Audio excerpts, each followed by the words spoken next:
الشیطان الرجیم بسم اللہ الرحمن الرحیم۔ عزیز دوستو، آئیڈیا فاؤنڈیشن فورم میں آپ سب کو خوش آمدید کہتا ہوں۔ پچھلے لیکچر میں ہم نے کثیریت میں وحدت کے قرآنی فلسفے کے سلسلے میں پودوں کے الوہی ربط، ڈیوائن کنیکٹیوٹی آف پلانٹس پر گفتگو کی تھی۔ آج ہم حیوانات کے الوہی ربط پر بات کریں گے۔ اسکرین پر دکھائے گئے ٹیبل کے حوالے سے ہم نے وضاحت کی تھی کہ اللہ کا حکم اور اس کا قائم کردہ الوہی نظام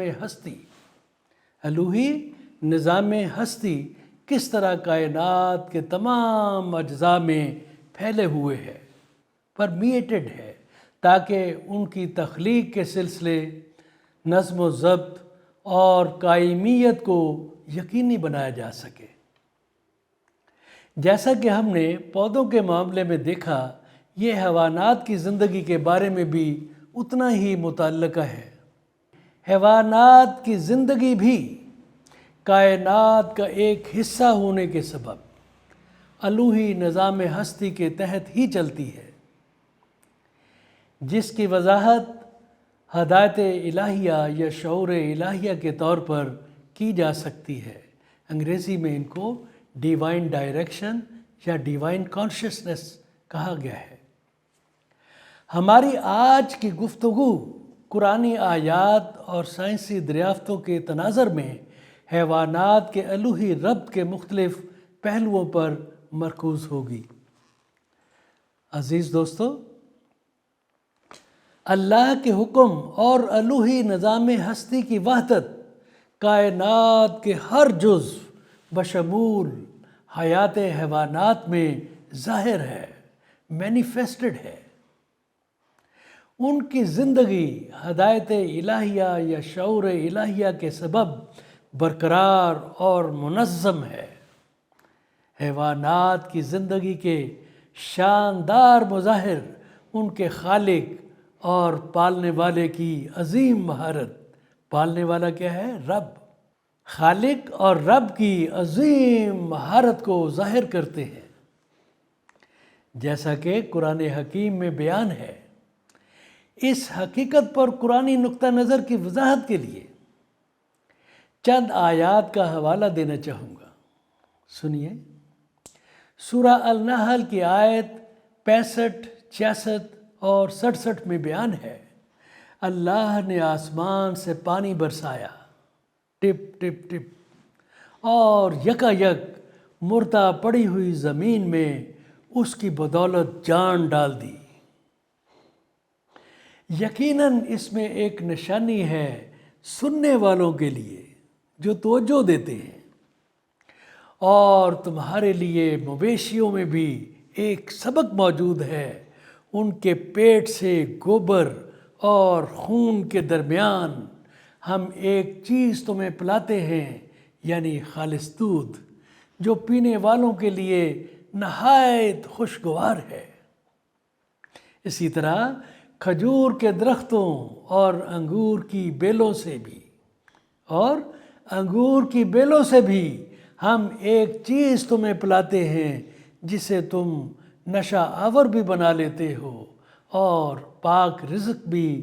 یقیناً اس میں ایک نشانی ہے عقل سے کام لینے والوں کے لیے۔ سورہ النحل کی آیت 79 میں بیان ہے، 79، کیا ان لوگوں نے کبھی پرندوں کو نہیں دیکھا کہ فضائے آسمانی میں کس طرح مسخر ہیں، کنٹرولڈ ہیں؟ اللہ کے سوا کس نے ان کو تھام رکھا ہے؟ اللہ کے سوا کس نے ان کو تھام رکھا ہے؟ اس میں بہت نشانیاں ہیں ان لوگوں کے لیے جو ایمان لاتے ہیں۔ سورہ جاثیہ کی آیت 3 اور 4 میں بیان ہے، آسمانوں اور زمین میں ایمانداروں کے لیے یقیناً بہت سی نشانیاں ہیں، اور تمہاری اپنی پیدائش میں اور ان حیوانات میں جن کو اللہ زمین میں پھیلا رہا ہے۔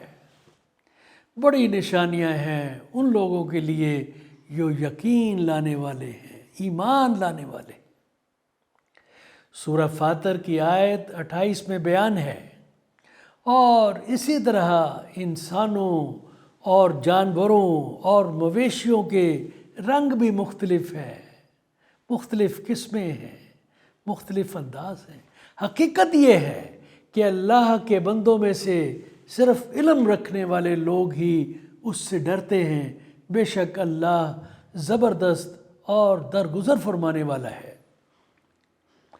اس سلسلے میں مزید مطالعہ کے لیے قرآن حکیم کی کچھ اور آیات اسکرین پر آویزہ ہیں، نوٹ فرما لیجیے۔ عزیز دوستو، انسانوں، نباتات، بینس پودے اور کائنات کے دیگر اجزاء کی طرح حیوانات بھی اپنے خالق اور رب سے باخبر ہے، اور قرآن حکیم میں نازل کردہ الوہی ہدایت سے اپنی مکمل اطاعت کو یقینی بناتا ہے۔ حیوانات بھی اس اطاعت کو یقینی بناتے ہیں۔ اس موضوع پر قرآنی نقطہ نظر کی وضاحت کے لیے یہاں 2 آیات کا حوالہ دینا چاہوں گا۔ سورہ نور کی آیت 41 میں بیان ہے، کیا تم دیکھتے نہیں ہو کہ اللہ کی تسبیح کر رہے ہیں، تسبیح کر رہے ہیں وہ سب جو آسمانوں میں اور زمین میں ہیں، اور وہ پرندے جو پر پھیلائے اڑے جا رہے ہیں، ہر ایک اپنی نماز اور تسبیح کا طریقہ جانتا ہے۔ وہ سب جانتے ہیں، ہم باخبر نہیں ہیں، ہم بے خبر ہیں، اور یہ سب کچھ جو وہ کرتے ہیں اللہ اس سے باخبر ہے۔ سورہ الحج کی آیت 18 میں بیان ہے، کیا تم دیکھتے نہیں ہو کہ اللہ کے آگے سر بسجود ہیں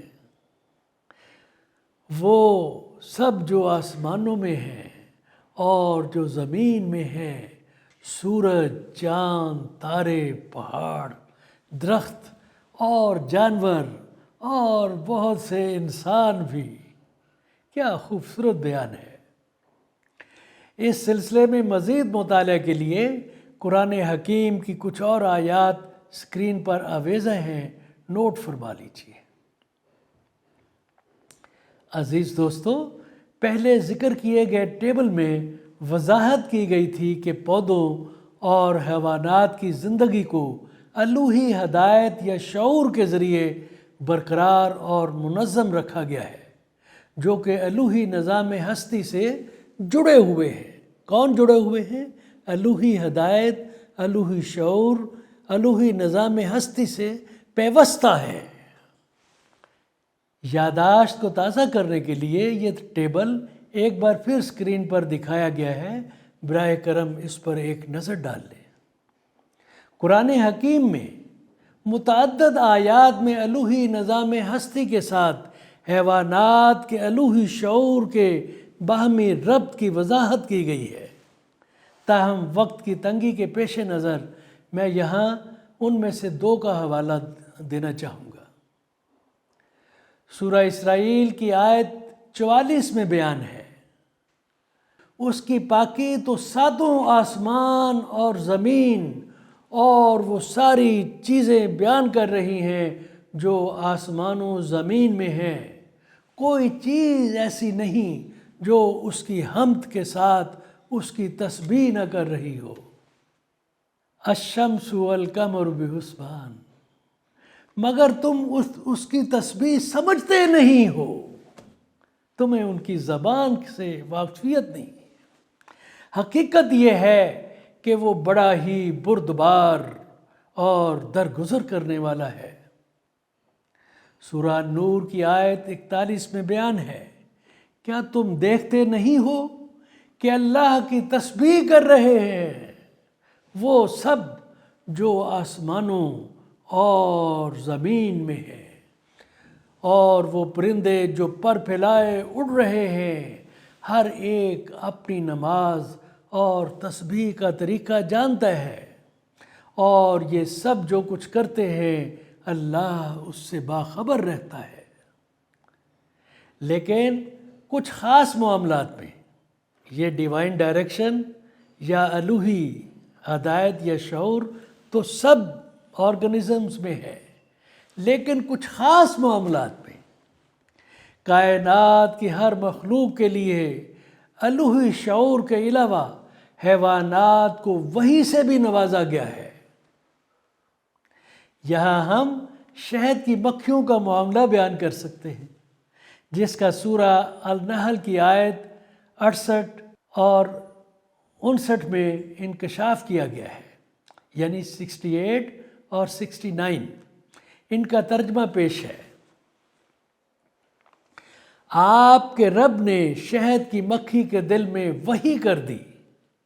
عربک میں ہے وَأَوْحَى رَبَّكَ إِلَى النَّحْلِ، آپ کے رب نے شہد کی مکھی کے دل میں وحی کر دی کہ پہاڑوں اور درختوں میں اور لوگوں کی بنائی ہوئی اونچی جگہوں پر اپنے چھتے بناؤ، اپنے گھر بناؤ، اور ہر طرح کے پھلوں کا رس چوس، اور اپنے رب کی ہموار کی ہوئی راہوں پر چلتی رہو۔ اپنے رب کی ہموار کی ہوئی راہوں پر چلتی رہو، گامزن رہو۔ اس مکھی کے اندر سے رنگ برنگ کا ایک شربت نکلتا ہے جس میں شفا ہے، صحت ہے لوگوں کے لیے۔ یقیناً اس میں بھی ایک نشانی ہے ان کے لیے جو غور و فکر کرتے ہیں، تدبر کرتے ہیں۔ عزیز دوستو، پچھلے لیکچر میں ہم نے گفتگو کی تھی کہ یکتا و ہماگیر الوہی نظام ہستی کائنات کی تمام مخلوقات کو برقرار رکھے ہوئے ہے، جبکہ یہ مخلوقات اس مادے کی مشترکیت اور یگانگت یعنی ایک ہی مادے کو ظاہر کرتی ہیں جس سے وہ تخلیق کیے گئے ہیں۔ سائنس نے ثابت کیا ہے کہ تمام جاندار اس مادے سے پیدا ہوئے ہیں جس کی تشکیل ہائیڈروجن، آکسیجن، کاربن اور نائٹروجن سے ہوئی ہے۔ اسی طرح پانی ہائیڈروجن اور آکسیجن سے بنا ہے، جس پر تمام جانداروں بشمول پودوں اور جانوروں کی زندگی کی بنیاد ہے۔ 80 سے 90% پودوں اور جانوروں کی زندگی کا انحصار پانی پر ہے۔ اسی طرح انسانی جسم کا تقریباً 65% حصہ پانی پر مشتمل ہے۔ نباتات، حیوانات اور انسانوں کی زندگی کی اس ضرورت کے پیش نظر زمین کی سطح کا 71% پانی پر مشتمل ہے۔ اللہ کی شان دیکھیے، ادھر ضرورت ہے، ادھر چیزوں کو مہیا کر دیا گیا ہے۔ لہٰذا اس سے ثابت ہوتا ہے کہ تمام جاندار ایک مشترکہ ماخذ یعنی کامن سورس سے بنے ہیں، جو بنیادی طور پر 4 عناصر سے تشکیل پاتا ہے جن کا ابھی ذکر کیا گیا ہے۔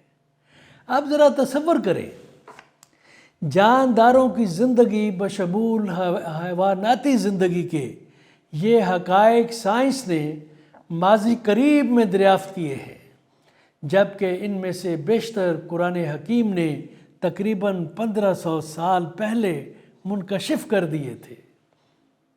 قرآن حکیم نے متعدد آیات میں پودوں، جانوروں اور انسانوں کی زندگی کے لیے پانی کی انتہائی ضرورت کا ذکر کیا ہے۔ ان میں سے کچھ کے حوالہ جات اسکرین پر دکھائے گئے ہیں، نوٹ فرما لیجیے۔ عزیز دوستو، قرآن حکیم میں منکشف ہے، بتایا گیا ہے کہ ہر جاندار مخلوق کے پہلے نر میل رکن کی تخلیق خالق کے براہ راست تخلیقی عمل سے ہوئی، پھر اس کی مادہ کو اس سے الگ جسم بنا دیا گیا، اور اس طرح اس کی نسل کا آغاز نر اور مادہ کے شراکتی عمل سے ہوا۔ افزائش نسل کے تسلسل کے لیے الوہی نظام ہستی کے تحت ہر جاندار مخلوق کے لیے اس کی ضرورت کے مطابق مخصوص تولیدی نظام قائم کر دیا گیا۔ اس طرح تمام جاندار مخلوقات کے افراد کو نر اور مادہ کے جوڑوں میں تقسیم کر کے مستقل بنیادوں پر افزائش نسل کے سلسلے قائم ہو گئے۔ ان مخلوقات میں انسان، حیوانات، پودے اور بہت سی دوسری چیزیں شامل ہیں جن میں کچھ معلوم ہیں، کچھ نامعلوم ہیں، جیسا کہ ہم نے لیکچر 183 میں اس معاملے پر تفصیلی گفتگو کی ہے۔ قرآن حکیم کی متعدد آیات الوہی نظام ہستی کے اس شاندار انتظام کی وضاحت کرتی ہیں، تاہم وقت کی کمی کے پیش نظر میں یہاں صرف 2 کا حوالہ دوں گا۔ سورہ شورا کی آیت 11 میں بیان ہے، وہ آسمانوں اور زمین کا پیدا کرنے والا ہے جس نے تمہاری اپنی ہی جنس میں تمہارے لیے جوڑے پیدا کیے، اور اسی طرح جانوروں میں بھی انہی کے ہم جنس جوڑے بنائے، اور اس طریقے سے وہ تمہاری نسلیں پھیلاتا ہے، اضافہ کرتا ہے۔ سورہ الزمر کی آیت 6 میں بیان ہے، اسی نے تم کو ایک جان سے پیدا کیا، پھر وہی ہے جس نے اس جان سے اس کا جوڑا بنایا، اور اسی نے تمہارے لیے مویشیوں میں سے 8 نر مادہ پیدا کیے۔ ایک فرد کے طور پر زندگی کی تخلیق، creation from a single civil, نر اور مادہ میں جوڑوں کی صنفی تقسیم، اور افزائش نسل کے لیے تولیدی عمل کے تفصیلی مطالعہ کے لیے کچھ قرآنی حوالہ جات اسکرین پر دکھائے گئے ہیں، برائے کرم نوٹ فرما لیجیے۔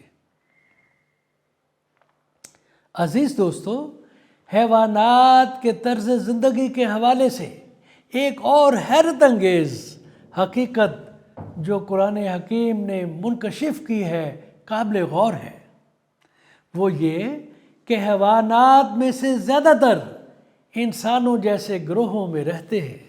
گروہوں میں، فیملی لائک گروہوں میں، کمیونٹیز میں، انسانوں کی طرح وہ بھی تقسیم کار کے اصول پر عمل کرتے ہیں۔ یہ اکنامکس کی تھیوری ہے، تقسیم کار، ڈویژن آف لیبر، اور حیوانات کی ہر قسم آب و ہوا، سیکیورٹی، سہولت اور دیگر ضروریات کے پیش نظر اپنے گھر بناتی ہے۔ مخصوص حدود کے اندر، اسپیسیفائڈ لمیٹیشن میں، مخصوص حدود کے اندر انہیں عمل کی آزادی بھی دی گئی ہے، جس کے لیے وہ اس زندگی میں اپنے طرز عمل کے لیے آخرت میں جواب دہ بھی ہوں گے۔ قرآن حکیم نے ان حقائق کو سورہ الانعام کی آیت 38 میں بیان کیا ہے۔ اس آیت کے ترجمے پر توجہ چاہتا ہوں۔ زمین میں چلنے والے کسی جانور اور ہوا میں پروں سے اڑنے والے کسی پرندے کو دیکھ لو، یہ سب تمہاری ہی طرح کے گروہ یا جماعتیں ہیں۔ ہم نے رجسٹر میں کسی چیز کو نظر انداز نہیں کیا ہے، یعنی اللہ کو ہر چیز کا علم ہے۔ پھر وہ اپنے رب کے پاس جمع کیے جائیں گے، جیسے انسانوں کا حساب کتاب ہوگا آن دا ڈے آف ججمنٹ، ان کو بھی اکٹھا کیا جائے گا۔ تو میرے عزیز دوستو، ایک روح یا فرد کے طور پر زندگی کی تخلیق، مادہ کا اس کے نر سے پیدا کیا جانا، نر اور مادہ کے طور پر صنفی تقسیم، اور نر مادہ کی اس قربت کے نفسیاتی و فزیولوجیکل اور سماجی مقاصد، اور سب سے بڑھ کر یہ کہ حیوانات سمیت تمام جانداروں کی تخلیق اور قائمیت سسٹینیبلٹی کے پیچھے کار فرما الوہیت جیسے حقائق جن پر ہم نے ابھی گفتگو کی ہے، تقریباً 15 صدیوں قبل، 1500 سال قبل قرآن حکیم میں ان کا انکشاف ہوا تھا۔ غور کیجئے، جبکہ سائنس نے حال ہی میں ان حقائق پر مادی اعداد و شمار کی بنیاد پر تحقیق کرنا شروع کی ہے، مگر پھر بھی مادیت کے پیچھے کار فرما الوہیت کو نظر انداز کیے رکھا ہے۔ تاریخ گواہ ہے کہ سائنس فطرت کے بہت سے عجائبات جیسے بگ بینگ، زندگی کی ابتدا وغیرہ وغیرہ کی قابل اعتبار وضاحت تلاش کرنے میں ناکام رہی ہے۔ ایسے موقعوں پر اس نے اپنی مادی ذہنیت پر مبنی تعصبات کی وجہ سے ان عجائبات کی مادیت میں پنہاں الوہیت پر سنجیدگی سے غور کرنے کی بجائے بے بنیاد مفروضوں پر انحصار کرنے کو ترجیح دی۔